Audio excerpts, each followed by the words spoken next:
J'étais là, allongé sur mon lit d'hôpital, encore à moitié groggy par l'anesthésie.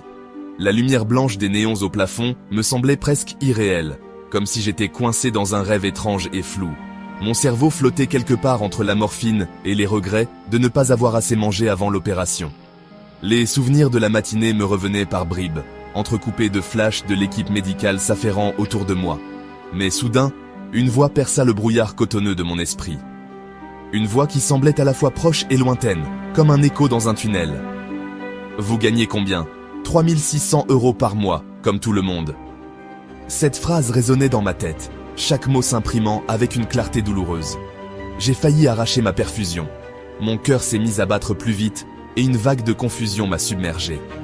3 600 € par mois, comme tout le monde. Les mots tournaient en boucle dans mon esprit, comme une litanie absurde. L'aide-soignante, qui était en train de remettre en place mon matelas, avec la grâce et la patience d'une sainte, a juste pouffé. Son sourire était à la fois amusé et résigné. Un petit rire nerveux, un mélange subtil entre « je suis habitué à entendre des conneries » et « heureusement que la violence est illégale ». Elle semblait avoir entendu ce genre de remarques des centaines de fois. Pendant un instant, j'ai cru être dans une caméra cachée. Tout semblait trop absurde pour être vrai. Peut-être que Macron lui-même allait surgir de derrière le rideau en criant « Surprise !» Mais non, la dame était sérieuse. Son expression ne laissait aucun doute sur sa conviction. Mais non, la dame était sérieuse. Elle croyait vraiment ce qu'elle disait. Dans sa tête, tout le monde vivait comme elle. Un monde où l'argent coulait à flot et où les soucis financiers n'existaient pas.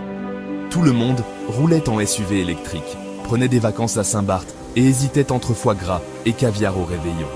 Un monde de privilèges et de luxe. Tout le monde trouvait normal de jeter des miettes de condescendance à ceux qui ont le malheur de bosser debout toute la journée pour s'occuper de malades. Une réalité si éloignée de celle de l'aide-soignante.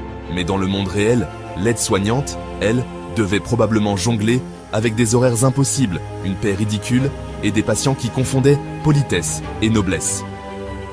Je voulais réagir, protester, dire quelque chose pour rétablir la vérité, défendre cette pauvre aide-soignante, lui montrer qu'elle n'était pas seule face à cette ignorance, lui dire que non, tout le monde ne gagne pas 3 600 € par mois, que tout le monde n'a pas de Rolex à 50 ans et que tout le monde aimerait bien pouvoir payer ses courses sans devoir compter chaque centime.